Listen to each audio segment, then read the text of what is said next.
경제가 이렇게 쉬울 수 없다. 경제가 이렇게 시원할 수 없다. 경제가 이렇게 색다를 수 없다. 경제직설입니다.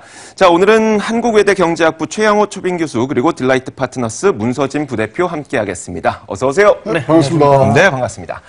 자, 일단 저희가 오늘 어떤 이야기를 준비했는지 화면으로 준비를 했거든요. 지금부터 만나보시죠. 자, 오늘 저희가 준비한 내용 아주 뜨거운 내용입니다. 트럼프에 대한 실망인가 사상 최고치인가 그것이 문제로다 라고 준비를 해봤습니다.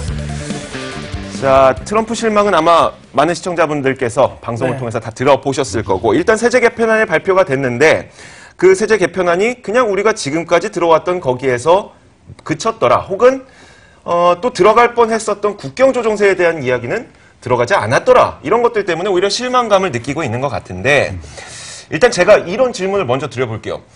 법인세를 35%에서 15%로 낮췄어요. 그러면 예를 들어서 뭐 미국 기업이 지금까지 35억 원의 세금을 냈다면 이제는 15억 원만 내면 되는 거잖아요. 20억 원이 새로 생기는 건데 이렇게 좋은 게 어디 있어요. 그런데 왜 실망감이라고 얘기할까요? 제가 보기에는요, 우리가 이제 지금 명목세율을 얘기하고 있습니다. 30% 10%인데, 실효세율을 보면은, 그래, 크다지, 그렇게 큰 차이는 없어요. 왜냐면, 지금 뭐, 대표적으로 지금 지난 10년간, 이 법인세를 냈던 기업들의 실효세율만 뽑아보면, 21.2%입니다. 그러니까 15%로 내려가면 아마 뭐 14% 내지, 거기서 뭐 공제액들을 많이 빼고, 그 다음에 지금, 제가 눈여겨보는 거는 이자 비용에 대한 공제를 폐지한다는 거예요. 이자 비용에 대해서는 언제든지 이거를 그냥 비용으로 저걸 해줬거든요. 처리해줬는데 이제 그거를 빼면은 세수는 올라갑니다. 그런 것들을 따지고 보면은 사실 기업의 그 CFO 정도면 주판을 뚫겠을 거 아니에요? 그렇죠. 주판알이 이게 많이 크게 안 움직인 거죠. 그래서 21.1%고 특히 이제 많은 데는 그러니까 뭐 특정 기업을 얘기하면 애플 21.2%, 구글 27%. 그러니까 큰 적이 없었어요. 그리고 게다가 그 기업들은 세금을 안 내는 조세 회피처에 본사를 두고 있다 보니까 세금이 또 거치지도 않기도 했었고 그러다 보니까 뭐 실질적인 영향은 좀 미미할 수도 있다는 이야기도 나올 수 있겠네요. 그래서 뭐 크게 봐서는 뭐 세수 걱정하고 이러는데 과연 이제 이게 미국 하원 상원을 통과하느냐의 문제고 지금 왜 26일 날 발표했는가부터 우리가 검토를 해야 돼요. 29일이 100일 되는 날이거든요. 근데 3일 전에 해서 전 세계 증시에 한번 이거를 본 겁니다. 반응을. 그래서 이제 뭐 올라가는 거 내려오는 거 보고 사실 자축 생일상 뭐 100일상을 지금 처리해 놨다고 봤는데 마시면 우리 이제 비난을 하잖아요. 뭐 셀프 감세도 많고 그래서 이거는 소위 말하는 자기의 셀프 생일상을 이제 받았는데 어떻게 되는지 셀프 감세는 저희가 잠시 후에 저기 우리 문서진 부대표에게 이야기를 듣도록 하겠고 일단 오늘 아침에 그러니까 전일 새벽에 미국의 재무장관이 우리가 이렇게 하겠습니다 라면서 세제 개편안에 대한 이야기를 했거든요. 그 내용을 먼저 살펴보도록 하겠습니다. 만나보시죠.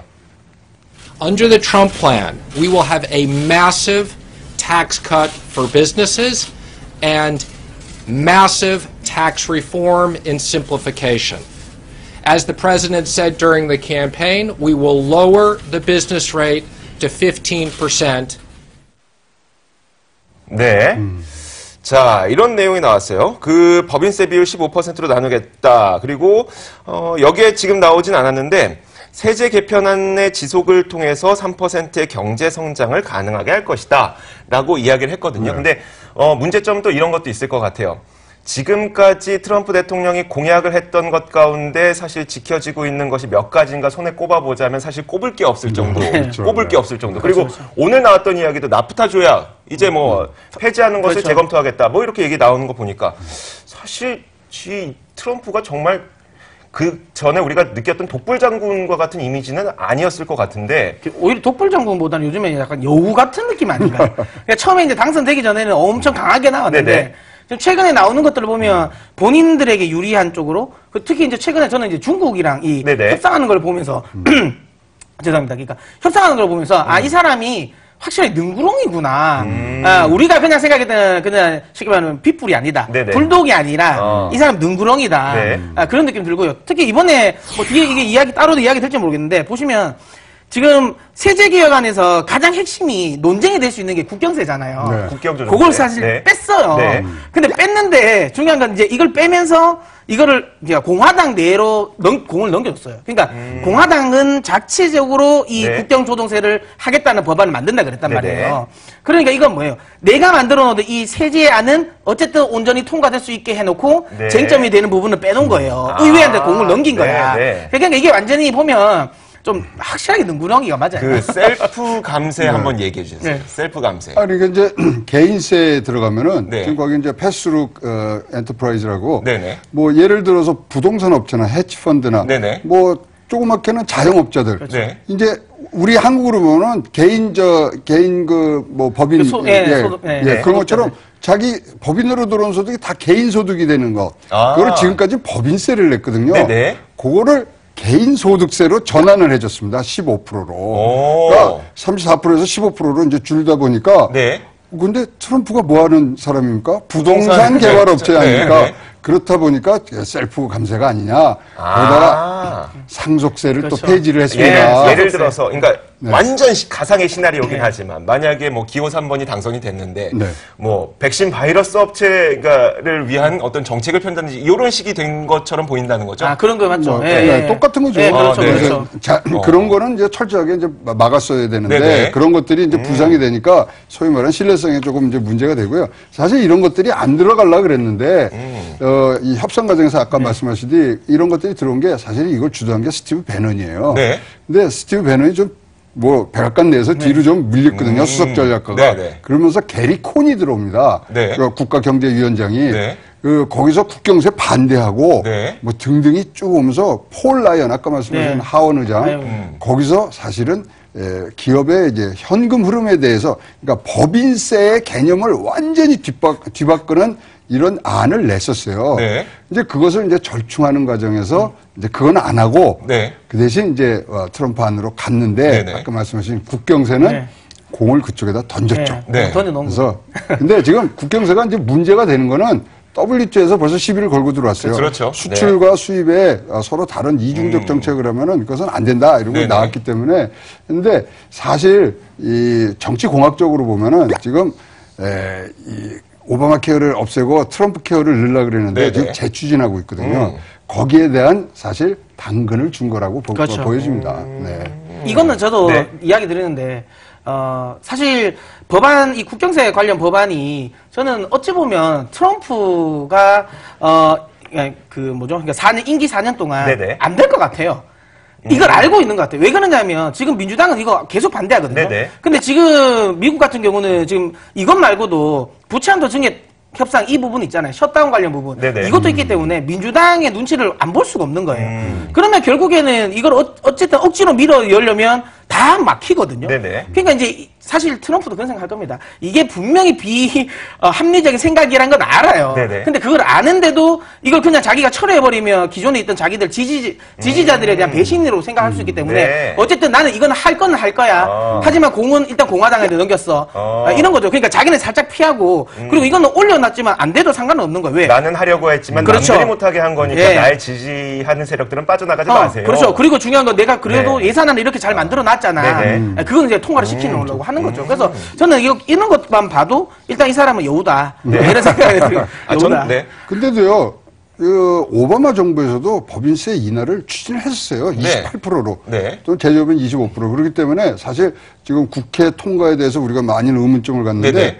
사실 통과될 거는 네, 뭐 될 우리가 겁니다. 아는데 네, 거기에 될 이제 것 같습니다. 조건이 꼬리표가 그렇죠. 뭐였냐. 국경세 갈 거냐. 네. 그다음에 사실 이제 지금 가장 자기가 원하는 거는 트럼프 케어를 하는 건데요. 네. 트럼프 케어를 가면 예산에 대한 대규모 재조정이 필요합니다. 그것에 대해서 지금 주거니 받거니 이제 해야 되는 상황에서 이거를 빨리 26일 날 내놓고 네. 29일 날 이제 뭐 생일상 한번 받고 그리고 이제 추진을 쭉 하는 그런 이제 정치 그 일정으로 보시면은 크게 무리는 없을 것으로 저는 봐집니다. 뭐 트럼프 대통령을 보면은 협상의 달인 같다. 네, 진짜 맞는 거 그러니까 같아요. 제가 네. 일단 여러 가지 좀 위협적인 카드를 계속 들고 있다가 그래 내가 이거 하나 포기할게. 니네 이거 하나 줘. 이런 식으로 계속해서 정치 협상을 계속 해 나가고 있는 것 같아요. 그러니까 최근에 북한 관련 부분이라든지 네. 중국 관련 부분만 봐도 이 사람은 진짜 협상을 정말 타고난 사람이 맞는 것 같아요. 일단은 뭔가 그러니까 우리는 그때 미중 협상에서 그냥 서로 간에 교관만 하고 끝내는 줄 알았지만 네네. 지금 보면 거의 물밑으로 뭔가를 굉장히 큰 딜이 나온 거잖아요. 갑자기 중국의 네. 그 입장이 많이 달라졌어요. 그렇죠. 그 네. 환율 조작국도 안 해고 지금 국정세도 사실 자기가 하는 건 아니게 돼버렸잖아요. 그렇죠. 네. 네. 그러니까 그러면서 또 중요한 건 또 북한 또 중국이 또 엄청나게 지금 압박을 하니까 네네. 추가적인 핵실험도 지금 못 하고 있고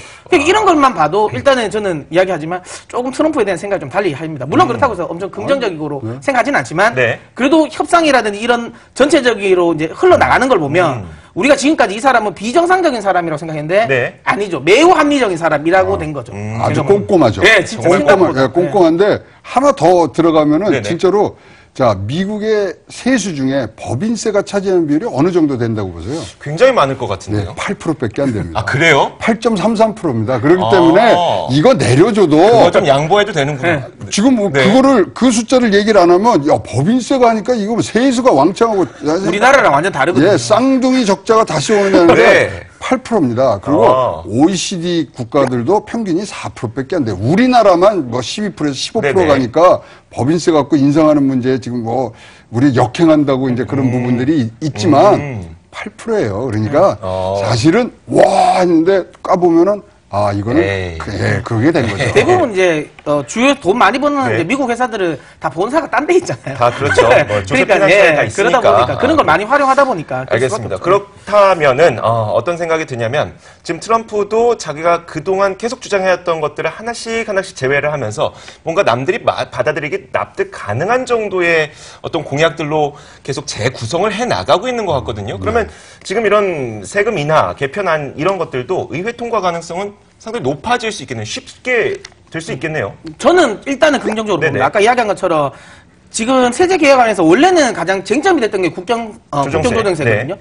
국경조정세 이거 도입 관련 부분인데 이걸 어쨌든 뺐잖아요. 네. 이번 안에서 뺐기 때문에 기본적으로 조금 더 잘 될 것 같고 또 폴 라이언 하원 의장도 이야기했잖아요.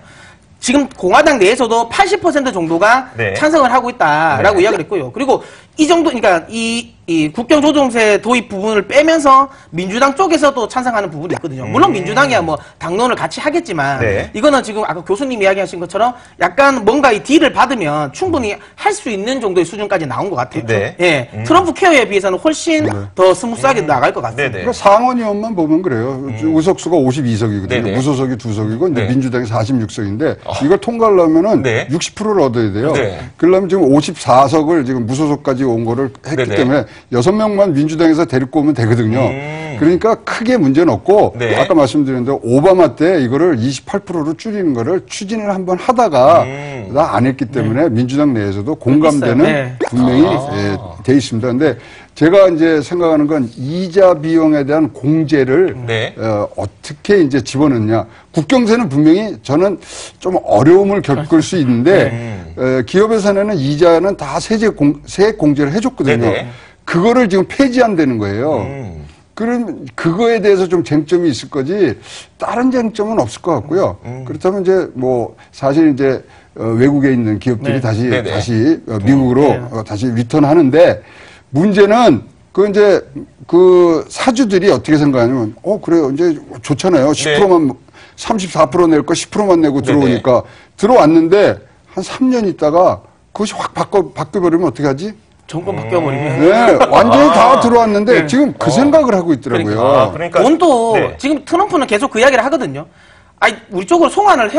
네네. 그러면 우리가 소위 말하면 이제 베네핏 줄게라고 네네. 하지만 그 지금 기업들 입장에서는 그걸 다 가지고 왔는데 네. 막상 지금 정권이 사실 이게 연임을 할지 안 할지는 모르는 그렇죠. 거잖아요. 네. 그러다 보니까 지금 그러니까 기업들 입장에서는 적극적으로 좀 하기 좀 힘든 게 맞죠. 네. 근데 하여튼 제가 이제 크게 봐서 좋아진 건 네네. 그렇습니다. 이제 과세하는 게 이제 우리 기업이 투자할 때는 인건비하고 이제 뭐 기계에 대한 설치비인데요. 설치비는 지금 감가상각을 해야 되지 않습니까? 네네. 그렇기 그렇죠. 때문에 인건비는 그 당해년도에 손금으로 산정이 된단 말입니다. 네네. 근데 기계는 5년간 쭉 하는 부분들에 그럼요. 부담이 가잖아요. 네. 그러니까 이런 걸 봤을 때 트럼프는 그래도 4차 산업혁명에 대해서 기본적인 생각은 베이스로 깔고 간다는 거죠. 그래서 어떤 측면이죠? 지금? 4차 산업혁명 초기에 이 소위 인프라 말하는 투자가 많아야죠. 인프라 투자가 많아야 네네. 되는데 그것에 대해서 한 1회 그냥 초기 연도에 그거를 감가상각으로 다 쳐주겠다는 거예요. 네. 그 뒤에 거에 대한 거는 비용 처리가 안 나오게 해준다는. 네. 그러니까 지금 인건비는 소위 말하는 4차 산업은 네. 지금 노동의 사실은 이제 뭐 네. 종말까지 얘기하는 네. 그런 정도로 굉장히 낮아지기 때문에 그럼 인건비의 옛날에는 그걸로 인해서 고용 확대를 할 수 있지만 고용 확대가 아니고 이제는 소위 말하는 투자의 시대다. 그래서 저번 때도 한번 제가 투자할 좋은 환경 만들어줄게. 그렇죠. 마음껏 돈 써봐. 그러니까요. 네. 제가 이제 트럼프 측근들하고 2월 달에 만나서 얘기할 때 니네 왜 무역 보호주의로 가냐. 네네. 그때 들은 답이 저는 아주 충격적이었던 게 네. 미국 내에 4차 산업혁명을 위한 생태계를 만들기 위해서 우리가 보호무역지를 하는 거다. 다 제조업들 들어와서 생태계에 들어와라. 그런 네. 일련의 일관성이 있는 것에 대해서는 뒷골이 송긋할 정도로 이 일관성을 갖고 있는 부분. 사실 우리가 경제를 역사적으로 보더라도 경제 성장이 가장 빠른 시기는 사실 인프라 투자가 활발하게 그렇죠. 일어날 때였었어요. 그렇죠. 맞습니다. 4차 산업혁명이 일어나게 되면서 어차피 인프라 투자가 필요하니 그것을 외국 자본들이 하지 말고 네. 우리나라 자본들이 그렇죠. 직접 그렇죠. 해보자 미국 내에서 네. 라고 취지를 우리가 읽어볼 수가 있는 그럼요. 아니 그거는 항상 역사는 다시 공존하는데 와. 네. 자 생태계를 자기네들이 만들어서 4차 산업을 선도하고 네네. 그다음에 거기서 생긴 시스템을 외국에 팔아먹는 거예요. 네. 그러면 미국은 30년 내지 40년 또 먹고 삽니다. 저는 지금 굉장히 등골이 오싹할 정도로 트럼프가 여기까지 생각을 하고 있구나. 근데 그거를 알아보는 그 사람이 대한민국에는 한 사람 있다는 게 다행입니다. 지금. 다행입니다. 진짜 다행입니다. 아유, 근데 이런 거 얘기하면요. 그쪽도, 저기도 고수가 있구나. 네. 이렇게 나오는 거죠. 자, 일취월장하시길 바라겠습니다. 네. 자, 그러면은 이런 현상들이 사실 어떻게 보면 지금 교수님 말씀하셨던 것처럼 정말 긍정적으로 보이게 되거든요. 그럼 우리 시장에 어떤 영향을 미치게 될까? 사실 지금 단기적으로는 실망감이라고 표현하고 있는데 그럼 우리가 판단 잘못하고 있는 거예요? 어떻습니까? 뭐 저는 사실 실망감이라는 건 그냥 언론이 말한 거죠. 사실 실제로 시장을 실망하지 않았어요. 왜냐하면 만약에 실망을 했다면 지금 오늘 새벽에 뉴욕 주요 증시 주가가 많이 떨어졌어야죠. 별로 네. 안 떨어졌거든요. 안 떨어졌어요. 네, 그 실망한 게 아니라 그냥 나온 게 그러니까 우리가 생각했던 게 나왔다는 정도죠. 그리고 이제 이건 아까 이야기한 것처럼 저는 개인적으로 오히려 이거는 시간이 지나면서 시장이 긍정적인 요인을 가질 거라고 생각하는 건 네네. 일단은 예산안은 통과될 것 같습니다. 네네. 예산안 통과될 것 같고 그렇게 되면 어쨌든 뭐 미국 기업에게는 유리한 작용을 한다는 거죠. 네. 그러면 이거는 트럼프 트레이드와 관련된 부분에서 조금은 좀 이제 분위기 몰이가 좀 될 수도 있고요. 또 하나는 시장은 오히려 제일 걱정했던 그거예요. 국경세가 이게 국정조정세가 도입되면서 미국과 이제 중국 간에 이제 쉽게 말하면 보복무역, 네. 무역보복 이걸로 인해서 글로벌 전체적인 물동량이 감소하는 거 아니냐라는 게 우려를 했는데 이게 사실 빠진 거잖아요. 그렇죠. 그러니까 사실 저는 개인적으로 오늘 딱 보고 느꼈어요. 이거 생각보다 괜찮은데 네네. 오히려 우려감이 안 나올 수 있겠네. 오히려 시장은 깔끔하게 실적과 관련된 부분에 조금 더 집중을 할 수 있겠다라고 이야기를 한 거죠. 저는 네. 그런 생각했어요. 그래서 저는 이거는 초반에 조금 그러니까 시장이 그러니까 약간 이게 생각했던 것보다는 안 좋은가 막 이렇게 고민을 하다가 네. 생각이 조금 더 깊어지면 결국에는 생각보다 괜찮네. 결국 시장 올라가겠네. 제가 하나 좀 질문을 드리고 싶은 게 지금 이제 돌아가는 모양새가 옛날 2000년도 닷컴 시대하고 네. 비슷한 건데 네. 닷컴 시대하고 지금하고는 좀 어떻게 달라질 것 같아요? 여기 좀 저는- 사상치를 그렇죠. 최고의 사상치를 네네. 뭐 격파하고 예, 뭐 예. 이런 거 봤을 때 과연 그때처럼 다시 우리가 돈 들고 우리 문 대표님 찾아뵈야 되는지 닷컴 시대하고 비슷한 것 같지 않습니까? 사실 전체적인 그냥 흐름만 보면 같다고 느낄 수가 있죠. 네네. 느낄 수가 있고 뭐 고점과 관련된 부분에 의해서는 여전히 저도 닷컴 버블 때와 지금이 완전 다르다고 볼 수는 없는데 그나마 다행이었던 건 뭐냐면 그때 당시에는 기본적으로 그러니까 미국의 개인 소득 증가율이 그러니까 쉽게 말하면 고점을 치고 꺾였던 상황이었거든요. 그리고 또 중요한 건 주요 기업들의 생산성 역시도 올라왔다가 꺾였던 구간이었어요. 네네. 근데 그 구간에서 증시만 올랐던 거고요. 지금 현재는 미국뿐만 아니라 그다음에 유럽, 특히 이번에 캐터필러 실적을 네네. 보시면 아시겠지만 아시아 지역에서의 캐터필러의 실적이 훨씬 좋아졌거든요. 이 말은 지금까지는 이제 선진국 위주의 쉽게 말하면 경제 성장이었는데 네네. 이제는 신흥국 전체적으로 경제가 확장이 된다는 겁니다. 그러니까 그때에 비해서 전체적인 글로벌 경제 성장률이 아직까지는 더 받쳐준다. 그로 인해서 아직까지는 기업들은 거기에서 먹고 살 만한 게 아직까지는 있다. 그래서 저 개인적인 생각에는 아직까지는 닷컴 버블을 생각 안 해도 되지 않을까 교수님 생각합니다. 어떻게 만족하십니까? 답변에 대해서? 아니 뭐 지금 그쪽에서 분석 나온 거는 이제 물가 상승률이 아직 포함이 안 됐기 네네. 때문에 한 17% 정도에 더 가고 제가 이제 읽은 그 자료에 보면은 그때가 이제 선행포가 한 69배가 나왔는데 네네. 지금은 선행포가 28배밖에 안 되니까 시장이 더 클 수 있는 동력이 그렇죠. 충분하다는 거거든요. 네. 그러면 우리가 86년에서 88년 너무 이해돼요. 아니 그리고 그 이어지는 2000년 닷컴 그때 뭐 증시의 성장률이 400% 이상 됐을 거 아닙니까? 근데 저 개인적인 생각에는 이번에 그러니까 그때만큼의 폭발력은 좀 확실하게 없을 거라고 생각합니다. 네. 왜냐하면 그때는 사실 이 닷컴 버블이 초반에 생겼을 때는 아무런 실체가 없었던 구간이거든요. 그러니까 이게 이제 사실 뭐 지금에 지나왔으니까 그때 당시 선행포를 이야기하는 거지. 네. 그때는 사실 이게 뭔지 선행이 어떻게 되는지 잘 맞아요. 모르는 상황이었잖아요. 지금 이것도 똑같은 약간은 그렇게 쉽게 말하면 펄을 줄 수 있는 게 지금 시장을 올리고 있는 것 중에 하나가 핵심이 뭐예요? 4차 산업이잖아요. 그렇죠. 그러면 그 4차 산업이라는 건 지금 우리가 뭔가 지금 자들에서 명확하게 이거는 이 정도의 펄을 줘야 돼. 이걸 매길 수는 사실 없거든요. 네, 그런 부분에서 저는 사실 버블이 지금 자리에서는 조금 더 낄 수 있고 그래서 지금 자리가 저는 버블은 아니다. 하지만 버블을 또 낄 수는 있겠지만 우리가 굳이 버블이라고 해서 미리 돈을 안 낼 필요는 없잖아요. 그렇죠. 버블 즐길 수 있는 구간이니까 저는 아직까지는 버블 붕괴에 대한 우려감은 안 해도 된다. 오히려 저는 버블이 지금 즐겨야 할 단계다라고 생각합니다. 교수님 마음 정하셨죠? 네, 아닙니다. 어떻게 하여튼 하실지. 돈을 들고 저에게 오십시오. 전체적으로 지금 네. 시청자분들에게 드리려고 메시지는 이 전체가 사실 큰 그림에서 그려지고 있는 거다. 네. 법인세에 나르면 보시면 4차 산업, 그렇죠. 닷컴, 그다음에 네. 뭐 우리는 이제 다행인 게 나스닥하고 네. 코스피가 지금 같이 커플링으로 가니까 네. 그건 다 다행인 거고. 그러면 우리가 어떻게 이 기회를 또 우리가 우리 것으로 만드느냐 이렇게 보셔야 되고요. 법인세에 가서 꼭 한 말씀 드리고 싶은 거는 법인세라는 건요. 세계에 없던 세금이 1904년도에 미국에서 처음 만든 겁니다. 4%. 그래서 네. 법인세는 자기네들이 만든 창조물이라고 생각해요. 그래서 늘렸다 내렸다 막 하거든요. 네. 마음대로 해요. 70%까지 올라갈 수도 그렇죠. 있잖아요. 40% 뭐. 그러니까 법인세 부분을 보지 마시고 그 뒤에 숨은 세부적인 시행 방법을 보시면 네. 그런 4차 산업까지의 결론까지도 쉽게 이해하실 수 있다. 그렇게 자, 봐집니다. 그 교수님이 하셨던 이야기를 제가 간략하게 정리를 해드리면 일단 지금 세금을 인하함으로써 미국 내에서 뭔가를 해봐라라고 하는 이유는 4차 산업혁명 시대가 열리게 된다면 4차 산업혁명을 위한 인프라를 구축해야 되고 그 인프라를 미국 내의 자본으로 구축을 해보자라는 취지에서 이런 현상이 나타나고 있다는 이야기입니다. 자, 오늘 교수님의 이야기까지 정리를 해봤고요. 그래서 장기적으로 봤을 때는 그래도 좀 괜찮은 것 같다라는 의견을 한번 들으면서 오늘 이 시간을 마치도록 하겠습니다. 한국외대경제학부 최양호 초빙 교수 그리고 딜라이트 파트너스 문서진 부대표와 함께 이야기 나눠봤습니다. 오늘 말씀 고맙습니다. 네, 고맙습니다.